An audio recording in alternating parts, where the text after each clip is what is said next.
하나님 말씀 보겠습니다. 구약 성경 에스라 6장입니다. 717페이지입니다. 에스라 6장 13절에서 22절까지 한 절씩 교독합니다. 다리오 왕의 조서가 내림에 유브라데 강 건너편 총독 다드네와 스날보스네와 그들의 동관들이 신속히 준행하니라.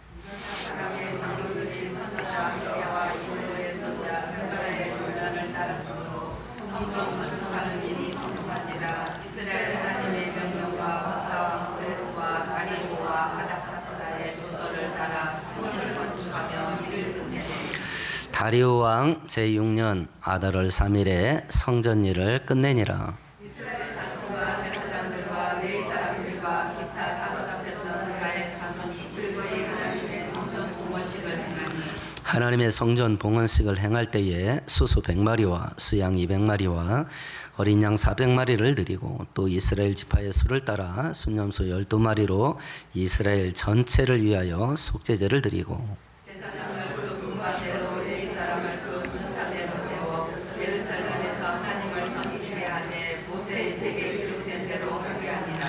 사로잡혔던 자의 자손이 첫째 달 14일에 유월절을 지키되 제사장들과 레위 사람들이 일제히 목을 정결하게 하여 단 정결함에 사로잡혔던 자들의 모든 자손과 자기 집의 제사장들과 자기를 위하여 유월절 양을 잡으니 사로잡혔다가 돌아온 이스라엘 자손과 자기 땅에 사는 이방 사람 내 더러운 것으로부터 스스로를 구별한 모든 이스라엘 사람들에게 속하여 이스라엘의 하나님 여호와를 찾는 자들이 다 먹고 즐거움으로 이래 동안 무교절을 지켰으니 이는 여호와께서 그들을 즐겁게 하시고 또 아사르와의 행한 마음을 그들에게로 돌려 이스라엘의 하나님이신 하나님의 성령 건축하는 손을 힘있게 하도록 하셨음이었더라. 아멘, 아멘. 드디어 이렇게 우여곡절 많았던 성전이 재건되고 헌당식하는 사건을 기록하고 있는데요. 오늘까지의 과정들을 잠깐 한번 돌아보십시다. 이사야 선지자가 40년 동안 이스라엘 백성들에게 경고를 했습니다. 그렇게 불순종하고 우상 숭배에서 돌이키지 않으면 너희들이 망한다. 이사야가 죽었습니다. 예레미야 선지자가 50년 동안 이사야 선지자가 했던 말을 똑같이 반복을 했습니다. 거의 100년 동안 하나님께서 경고를 한 겁니다. 그런데도 불구하고 이스라엘 백성들이 돌이키지를 않습니다. 바벨론에게 멸망을 당합니다. 살아남은 자들이 끌려가서 70년 동안 포로 생활을 합니다. 어느 날 갑자기 바벨론이 페르시아라는 나라에게 망하게 됩니다. 이스라엘 백성들이 생각지도 않았는데 페르시아의 초대 황제가 이스라엘 백성들에게 고국으로 돌아가도 좋다 이렇게 해방명령을 내려줬습니다. 그때를 기억하면서 시편 126편을 지었는데 첫 구절이 여호와께서 시온의 포로를 돌아가라 하실 때에 우리가 꿈꾸는 것 같았도다. 이게 첫 구절이에요.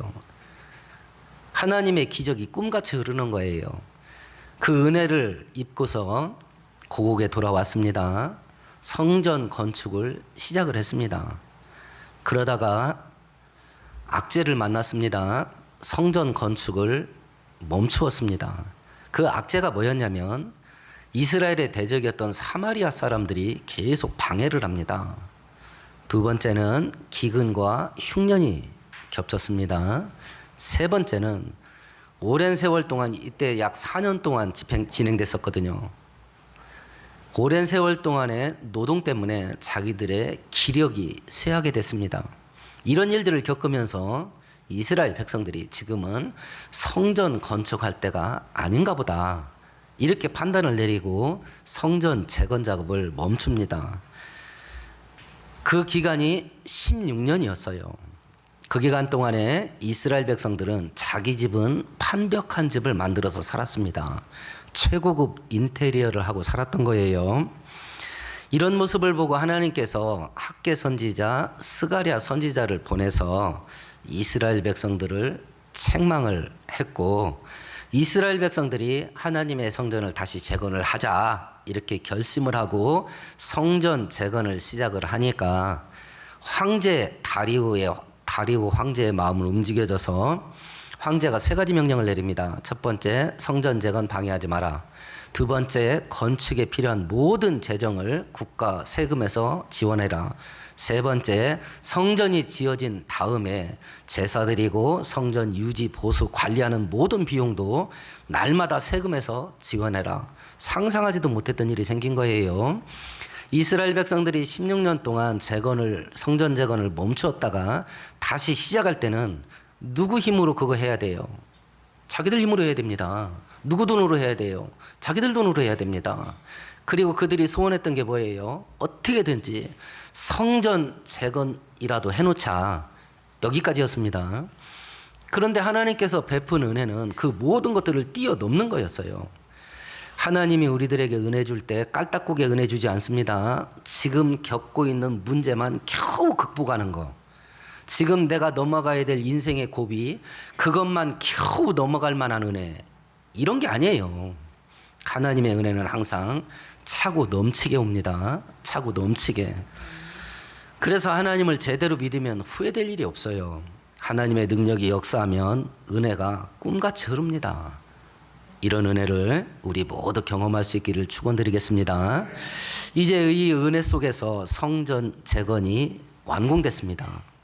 오늘 본문을 통해서 우리에게 알려주시는 게 뭐냐면 성전이 재건되는 완성은 어떻게 해야 이루어질 수 있겠냐라고 하는 것과 이 성전 재건이 의미하는 게 대체 뭐냐, 오늘 살고 있는 우리에게 의미하는 게 뭐냐, 이것을 성경을 통해서 살펴볼 터인데, 오늘 성경을 살펴볼 때에 하나님만이 우리 인생의 중심에 자리 잡는 은혜가 있기를 축원드리겠습니다. 그러면 성전 재건이 어떻게 이루어지는가 한번 보십시다. 14절을 같이 읽습니다. 유다 사람의 장로들이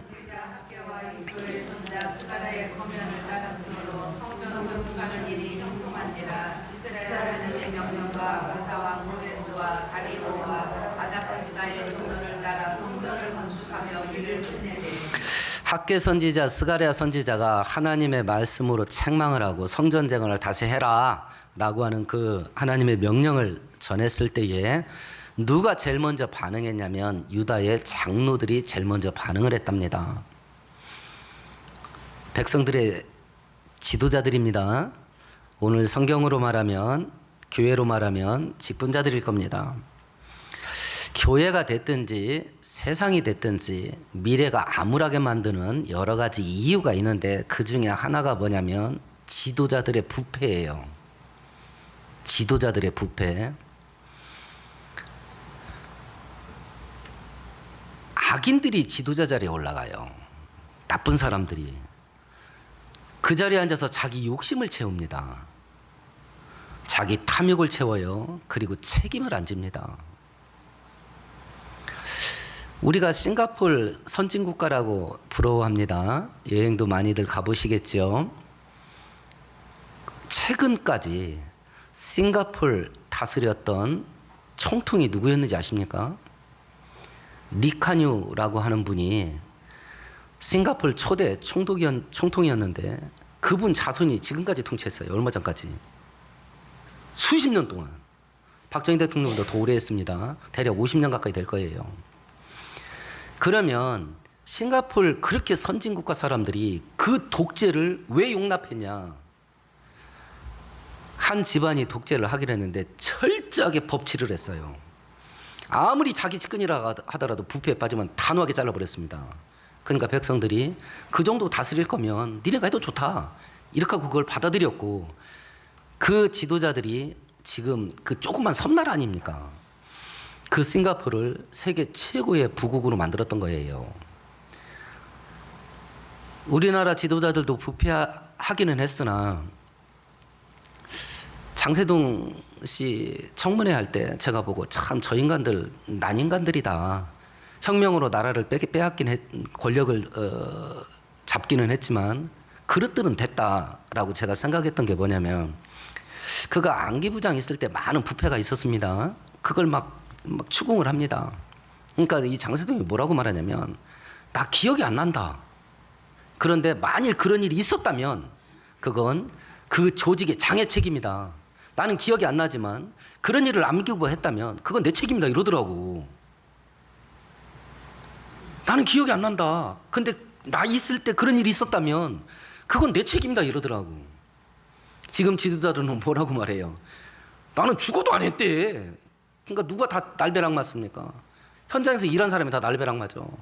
지금 공무원들 어떻게 하는지 아시나요? 신문 보니까 공무원들이 상관한테 불려가면 전부 녹음한대. 왜냐면 발뺌을 해버리니까 전부 녹음한다는 거야. 그리고 기록으로 다 남긴대. 과거의 공무원들은요 마음껏 일했습니다. 왜냐면 상관이 이거 내가 시킨 거야 이랬으니까. 하나님 나라는 어떨까요? 교회는 어떨까요? 똑같습니다. 하나님의 일을 사명이 내려왔을 때에 지도자들이 먼저 적극 반응을 해요. 그래서 직분은요 굉장히 귀한 겁니다. 저도 목사 소명 받았을 때 차라리 나를 죽이라고 했던 사람이라 이게 참 이런 말하기 뭐합니다만, 하나님의 직분은 하나님이 우리들에게 은혜 주려고 하는 선물이에요. 성경을 읽어볼 때 직분 하나님이 이렇게 맡기실 때 보세요. 하나님께서 특별하게 선택한 게 하나님의 백성이에요. 그 중에 택한 게 직분자예요. 선물이에요, 선물. 대학교 3학년 때 목사로 소명을 제가 받았는데 막 죽겠더라고. 그때 함께 청년회에서 저하고 열심히 이렇게 신앙생활했던 동갑내기 친구가 있었는데, 그 친구는 중학교 때 부흥회 때 은혜 받아서 목사 되겠다고 서원한 친구예요. 집안이 찢어지게 가난합니다. 집안이. 그러니까 자기가 장남이 되니까 이 신학교를 못 가. 직장 다니면서 늙은 부모를 봉양을 해야 돼. 또 늦둥이였거든요. 그래서 그 친구는 직장 마치고 나는 학교에서 도서관에서 공부하고 마치고 대략 9시 반에서 10시쯤 교회에서 만납니다. 그리고 함께 이제 기도하고 집에 이제 가는데 같이 웁니다. 그 친구도 울고 저도 울고, 그 친구는 목사 되게 해달라고 울고 저는 하필이면 왜 나냐고 울고. 죄 보내세요. 죄 한다잖아요.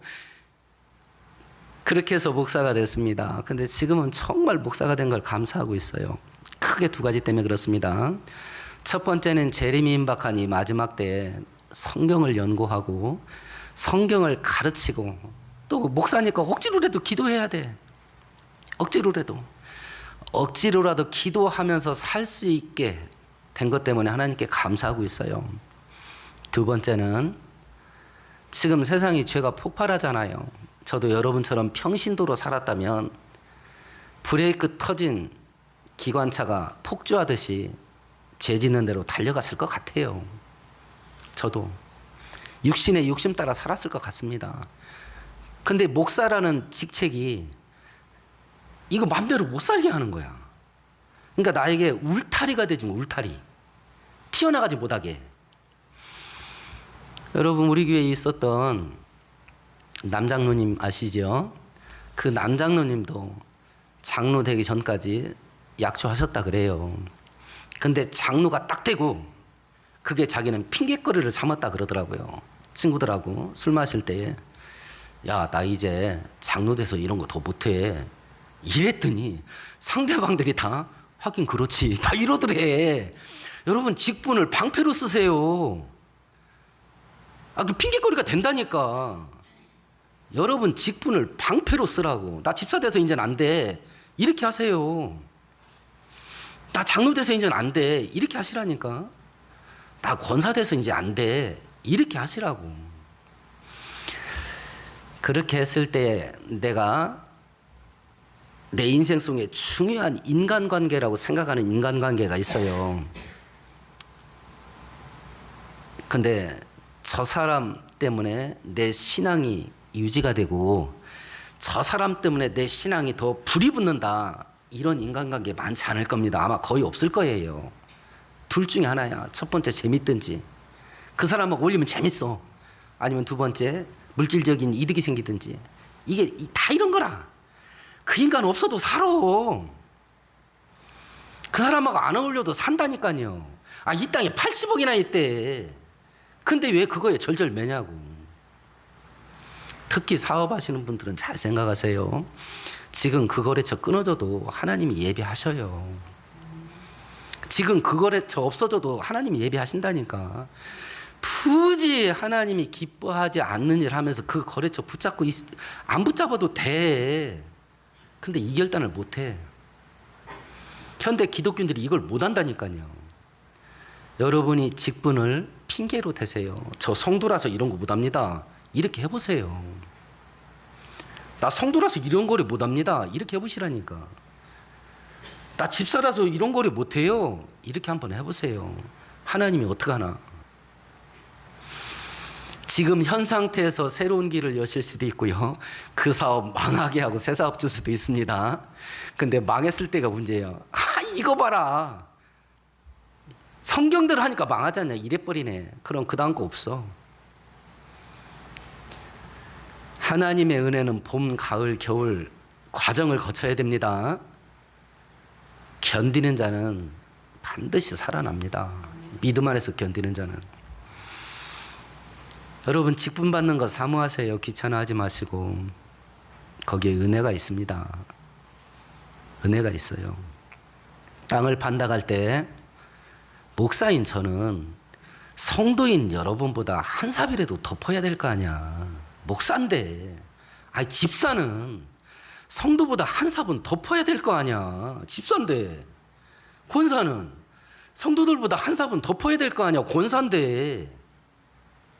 다 똑같으면 어떡하라고. 다 똑같으면. 지금 성전 재건이 어떻게 완성되거나 그 과정을 얘기하는 겁니다. 지도자들, 직분자들이 먼저 앞장섰어요.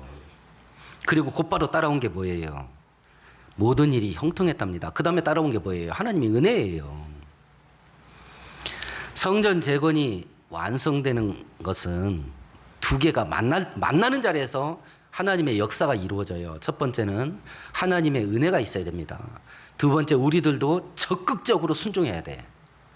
이 두 개가 만나는 자리에서 하나님의 역사가 일어나요. 하나님의 역사가. 디모데전서 3장에 보면 이런 말이 있습니다. 미쁘다 이 말이요. 곧 사람이 감독의 직분을 얻으려 함은 선한 일을 사모하는 것이라 함이로다. 이렇게 되어 있습니다. 감독이 요즘은 장로입니다. 목사도 장로입니다. 여러분들이 생각하는 장로님은 치리하는 장로입니다. 교회 행정을 보는 장로입니다. 저는 가르치는 장로입니다.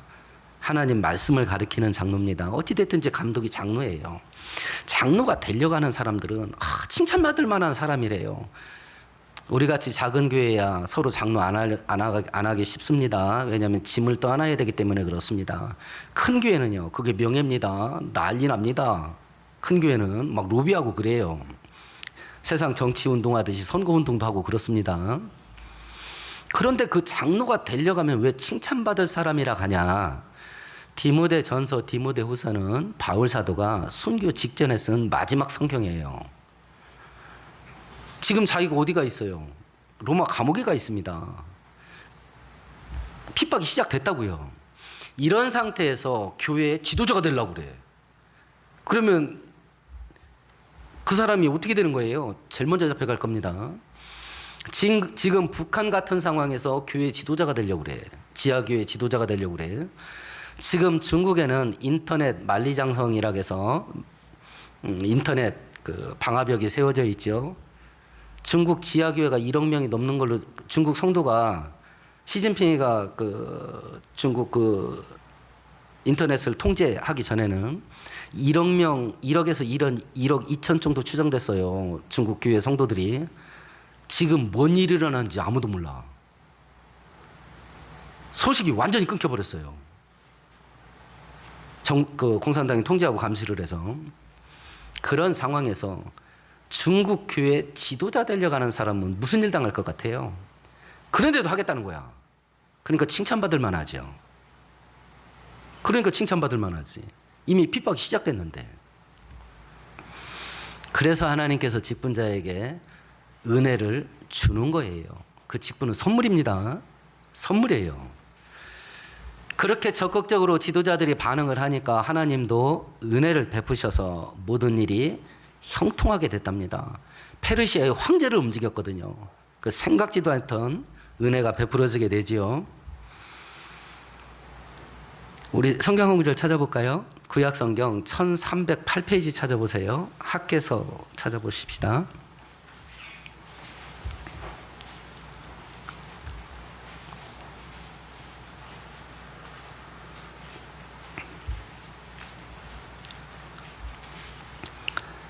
(1장) 10절 11절 함께 같이 읽읍시다. 그러므로 너희로 말미암아 하늘은 이슬을 그쳤고 땅은 산물을 그쳤으며 내가 이 땅과 산과 곡물과 새 포도주와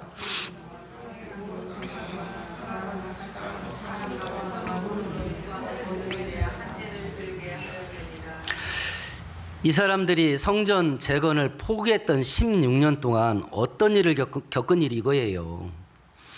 16년 동안 성전 재건을 포기를 하고 하나님의 성전이 황무지가 되게 만들었을 때에 하나님께서 징계를 내렸답니다. 가뭄과 흉년이 계속 겹친 거예요.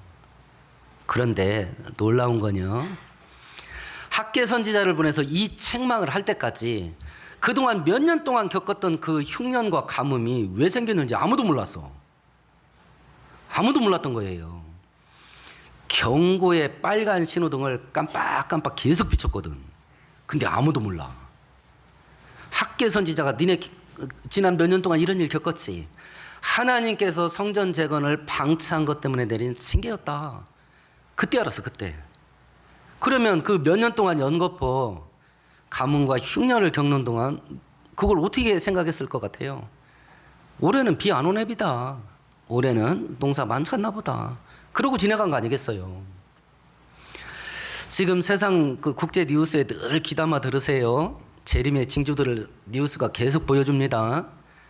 그렇게 재림의 경고에 빨간 신호등을 계속 비춰주는데 깨어있는 자 눈에만 그 빨간 신호등이 보일 겁니다. 깨어있는 자 눈에만 똑같이. 이렇게 되었을 때에 하나님께서 이스라엘 백성들에게 성전 건축을 시작하라 명령하셨고 이스라엘 지도자들이 해야 되겠다 해서 백성들을 독려를 해서 작업을 시작을 합니다. 그때 하나님이 어떤 약속을 하셨냐면 학개 2장으로 가볼까요? 18절 19절 같이 읽습니다. 너희는 오늘 이전을 기억하라. 아홉째 달 24일 곧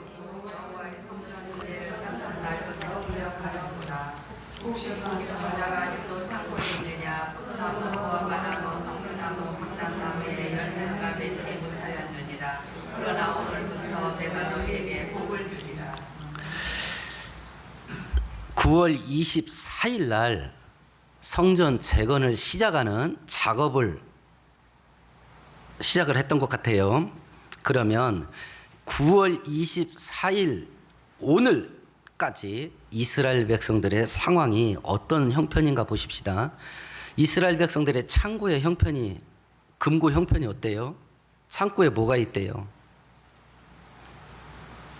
19절에 보시면 뭐라고 돼 있어요? 그들의 창고가 어떤 상태예요? 곡식 종자가 있대요, 없대요? 없답니다. 제가 정말 생촌에서 살았거든요. 저 어렸을 때 봄에 쌀 꾸러 다니는 분들이 동네에 여러분들이 있었어요. 왜 꾸러 다닐 것 같아요? 봄에 쌀 떨어진 거예요. 그게 뭐예요? 보릿고개야. 제가 보릿고개 끝자락을 봤거든요. 보릿고개 끝자락을. 그때 어른들이 했던 말이 있습니다. 농부는 나락을 베고 죽는다. 베개처럼 베고 죽는다고. 나락이 뭐예요? 모짜리 만들 씨앗 아니에요. 내년 농사 지을 씨앗 종자라고, 종자. 농부는 굶어 죽어도 그거 안 먹는 거예요. 내년 씨 뿌릴 종자, 그걸 놔두고 자기는 굶어 죽는 거예요. 그건 절대 안 먹는 거야. 그걸 먹으면 어떻게 돼요?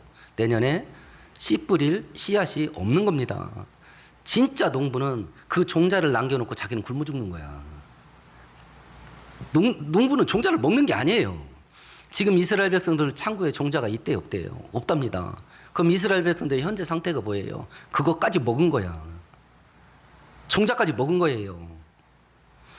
그러니까 내일을 포기한 거지. 이 사람들의 과수원은 어때요? 과수원에 나무는 있어요, 없어요? 포도나무, 무화과나무, 석류나무, 감람나무, 나무는 있어요, 없어요? 나무는 있습니다. 근데 뭐가 없어요? 열매가 없대. 지금 몇 월인데? 9월인데. 1년 농사가 다 망친 거예요. 지금 현재 상태가 그래요. 현재 상태가. 근데 오늘 공사 시작했어요. 그러니까 하나님이 오늘 뭐 하겠대요? 19절 끝절에 오늘부터 복을 주겠다 그래요. 지금 9월 24일이에요. 9월 달 되면 서서히 뭐가 계절의 변화 속에서 우리가 제일 먼저 느끼는 게 뭐예요? 단풍이죠. 9월 24일이면 단풍 들어. 아무리 복을 줘도 농사가 없다고. 근데 오늘부터 하나님이 은혜 주겠대요. 대체 뭐 갖고 먹고 사냐? 종자도 없고. 지금 나무는 서 있는데 열매는 하나도 안 달려 있는데 뭘 갖고 먹고 사냐? 예, 우리는 방법 없어요. 그런데 하나님이 하면 됩니다. 하나님이 하면 됩니다. 하나님 말씀에 순종하는 오늘을 기점으로 어제와 오늘이 확 달라지는 거야. 혹여라도 제가 이 이야기를 하면 여러분들이 하나님을 요행수로 바라볼까봐 조금 염려가 됩니다만, 과거의 농경사회에서는요, 부자가 되려면 오랜 시간이 걸려. 농경사회에서는 오랜 시간이 걸려요. 왜냐하면 한 가마 한 가마 쌓아가지고 부자 돼야 되니까. 지금은 산업사회가 아니에요. 지금은 경제의 중심이 산업이 아니에요. 지금 박정희 대통령 때가 경제의 중심이 산업이었어요. 지금은 경제의 중심이 금융이에요. 금융. 투자. 금융시대는요, 거래 한 방에 수십억, 수백억, 수천억 왔다 갔다 해요. 다시 말해서 부자 되는데 큰 시간 필요 없는 시대예요. 지금은. 하나님을 상대로 유행수나 도박성으로 베팅하지 마세요. 다시 진짜 하나님이 역사하면 하루면 끝납니다. 시대가 그래요. 진짜 하나님의 은혜가 역사하면 하루면 끝나는 시대예요. 하루면. 지금 하나님께서 다시 하나님께로 돌이킨 이스라엘 백성들에게, 야, 바로 내가 너희들한테 복을 약속하는 오늘까지 네 창고 봐. 지금 9월 달인데 내년 농사 지으려고 땅에다 심을 종자 씨앗이 있어? 니네 종자까지 다 먹었지. 지금 9월이다. 이제 과일나무 추수해야 되는데 나무는 서 있는데 열매 달린 거 있어? 아무것도 없어. 그런데 오늘부터 은혜 주겠대. 대체 뭘로? 우리는 방법이 없습니다. 근데 하나님이 하면 됩니다. 그래서 하나님 믿어야 됩니다. 그래서 믿어야 돼요. 이렇게 해서 이스라엘 백성들이 으쌰으쌰해서 이제 성전 재건을 완성을 한 겁니다. 그러면 우리가 생각해 보십시다. 이 성전 재건이 오늘날 이 시대를 살고 있는 우리들에게 어떤 의미냐. 건강한 교회가 조립식으로 세워져 있으니까 철근 콘크리트로 제대로 짓자. 이렇게 해서 우리가 땡빛을 내가지고 다시 이 건물을 제대로 된 건물로 세워야 되냐. 그게 필요할 수도 있습니다. 필요할 수도 있습니다. 근데 그게 본질은 아니에요. 그게 본질이 아닙니다. 왜 그러냐면 이 시대의 성전이 뭐가 성전이냐 하는 게 문제인데, 고린도서에 보면 하나님 대신 성령께서 우리의 영혼 속에 거하신대요. 그래서 이 시대의 성전은 성령을 모시고 있는 성도들의 영혼이 성전이에요. 그럼 성전 재건이 뭐냐? 내 안에 있는 하나님의 성전의 상태를 점검해야 돼요. 성전에는 뭐만 있어야 돼요? 하나님만 있어야 되죠. 그 성전 안에 내 마음, 영혼 속에 가장 깊은 속에 하나님이 없는 분이 있을지도 모르겠습니다. 교회는 다니고 있으나 그 마음에 하나님이 없어요. 성전이 붕괴된 겁니다. 혹여라도 하나님만 있어야 되는데 딴 것도 같이 있어. 예수께서 십자가에 못 박혀 돌아가시기 위해서 예루살렘에 들어가시고 제일 먼저 방문한 데가 어디예요? 성전이었죠. 성전에 뭐가 있었습니까? 상인들이 있었습니다. 장사꾼들이 재물에 쓸 양, 염소, 소 이런 거 팝니다. 성전 세금은 히브리 돈, 유대인 돈으로 내야 됩니다. 그때 당시 로마 제국의 통치를 받으면서 유대인들이 로마 제국에 흩어져 삽니다. 그러니까 돈을 갖고 올 때 로마 돈을 갖고 오는 거예요. 근데 하나님께 바쳐야 될 헌금은 유대인 돈으로 해야 되거든. 그럼 뭐 해야 돼? 달러를 한국 돈으로 바꿔야지. 환전. 여기서 또 상인들이 엄청 떼먹거든요. 그리고 그걸 제사장들이 뒷돈으로 주고. 그러니까 예수께서 그 성전을 향해서 뭐가 됐다 그랬어요? 강도의 소굴이 됐다 그랬어요. 강도의 소굴이 됐다 그랬어요. 내 성전 속에 하나님 말고 딴 것도 있어. 가장 대표적인 게 돈이에요. 두 번째는 세상에서 성공하고 출세하고 잘 나가는 거. 세 번째는 야, 뭐 재밌는 거 없냐? 향락과 재미와 즐거움이야. 이게 같이 들어와 있어. 나 이거 없이 못 살아. 이게 성전에 들어와 있는 거야. 근데 그게 하나님은 아니야. 나 돈 없이 못 살아. 나 재미없이 못 산다. 나 이 세상에서 떵떵거리고 살아야지 이렇게는 못 산다. 이것도 같이 들어와 있어. 이거 없이 살으라는 말이 아닙니다. 이건 성전에 집어넣으면 안 돼. 그건 끄집어내서 성전 바깥에 창고에다 넣고 써야 됩니다. 하나님 은혜 받아서 그런 거 창고에 집어넣고 써도요, 평생 다 못 써. 무궁무진하게 받을 수 있다니까. 근데 기어이 그걸 성전에다 집어넣네. 그러니까 이 시대에 성전된 우리의 영혼 속이요, 쓰레기통이야. 쓰레기통입니다. 성전 재건이 완성되는 게 이 시대를 살고 있는 우리들에게 어떤 의미냐? 오직 하나님만 내 영혼 속에 그 왕의 자리에 앉아 계시는 거. 이걸 회복하는 게 성전 재건이에요. 17세기에 로렌스라고 하는 천주교 수도사가 있었어요. 그 사람이 평생을, 천주교는 계급사회잖아요. 평생을 가장 하급 수도사, 수도사로 평생을 살다가 80세에 죽어요. 근데 이분이 수도사가 된 그날부터 평생의 소원이 뭐냐면 오직 하나님하고만 산다. 이게 평생의 소원이에요. 그분이 가장 허드렛 일을 하면서 삽니다. 수도원 식당에서 평생을 식사 준비하다가 돌아가시는데, 마치 보이지 않는 하나님을 친구하고 늘 살듯이 하나님의 임재 속에 살아. 그분이 쓴 책이 하나님의 임재 연습이라고 하는 책이에요. 그러니까 이게 하나님의 영광의 아우라가 나오는 거야. 신부는 가장 하급 수도사야. 하고 있는 식당에서 허드렛 일 하는 거야. 근데 하나님이 항상 함께 있어. 이러니까 막 압도당하는 거야, 영적으로. 수도원 원장도 함부로 못해. 자기의 영적인 문제를 상의하러 가. 그 평수도사한테. 그래서 사람들이 묻습니다. 어떻게 하면 그렇게 매 순간을 마치 하나님과 옆에 붙어 있는 것 같이 하나님의 임재 속에 살 수 있습니까? 했을 때 그 책의 주제는 계속 반복하는 게 뭐냐면, 하나님과 동행하기 위해서 하나님 외에 모든 것을 버려야 된다. 그러면 딱 하나만 남는다. 그게 하나님이야. 이해되시죠? 하나님과 동행하기 위해서 하나님 외에 모든 것을 버려야 된다. 그러면 딱 하나만 남는다. 그게 하나님이다. 심지어는 뭐까지 버리라겠냐면요, 하나님의 은혜도 버려야 된대. 야, 이게 뭐냐? 하나님의 은혜. 하나님이 은혜 주셔서 부자가 됐어. 하나님이 은혜가 줘서 성공하고 출세했어. 하나님이 은혜 주셔서 재밌고 즐기면서 살 수 있게 됐어. 물론 죄짓지 않는 범위에서입니다. 그것도 버려야 된대. 하나님의 은혜는 좋은 거지만 하나님의 은혜가 하나님이에요, 하나님 아니에요? 하나님은 아닙니다. 하나님의 은혜를 즐거워하다가 하나님이 주신 선물에 빠져서 하나님을 잃어버릴 수도 있다. 그래서 하나님 은혜도 버릴 줄 알아야 된다. 그래야 하나님 한 분만 딸랑 남는다. 내 인생 속에.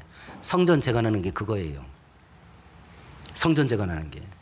이 시대에 하나님께서 네 안에 있는 내 성전이 네가 버려가지고 지금 황무하게 됐다. 황무지가 됐다.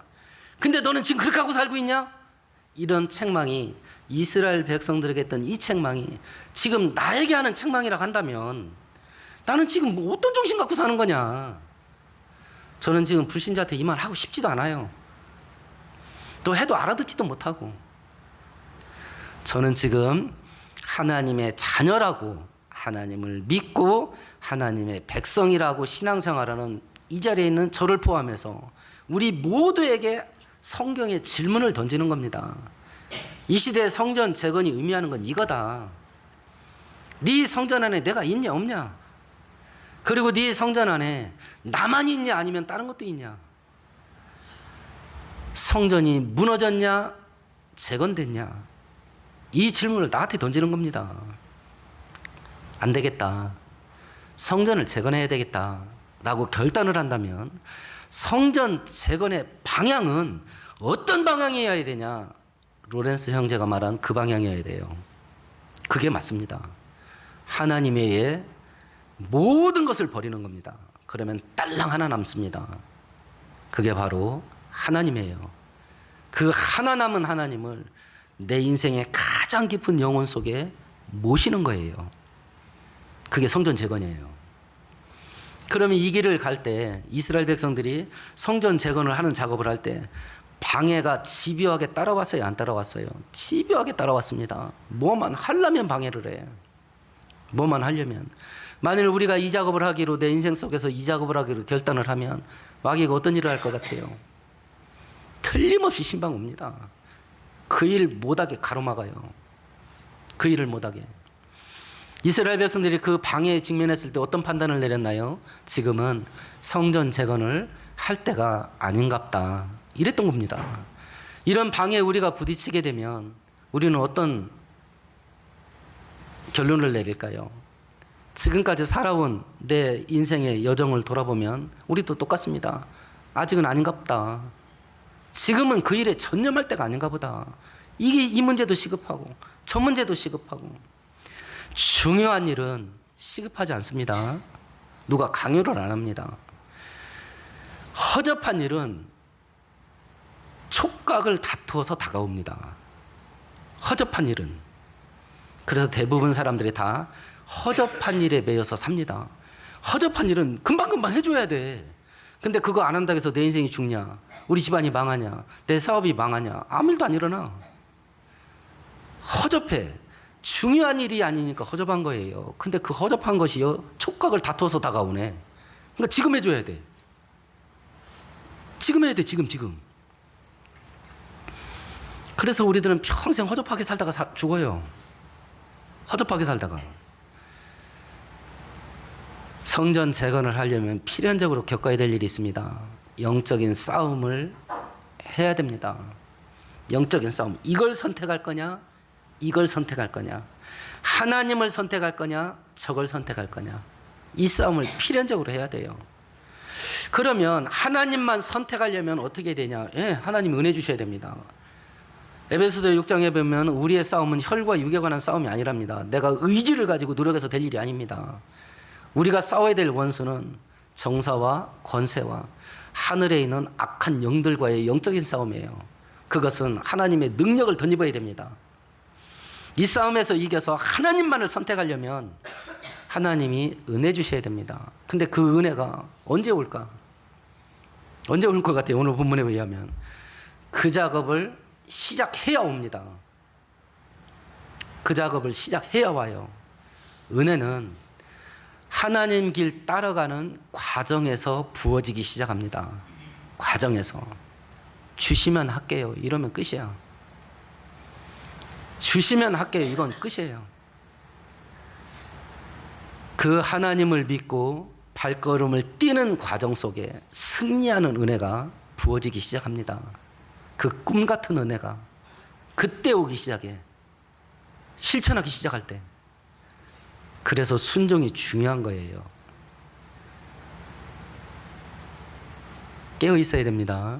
주님 오실 신호들이 너무 선명하게 보여요. 너무 선명하게.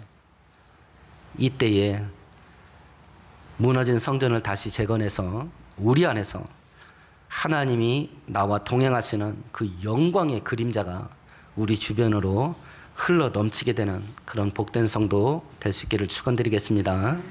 오늘 말씀 생각하시면서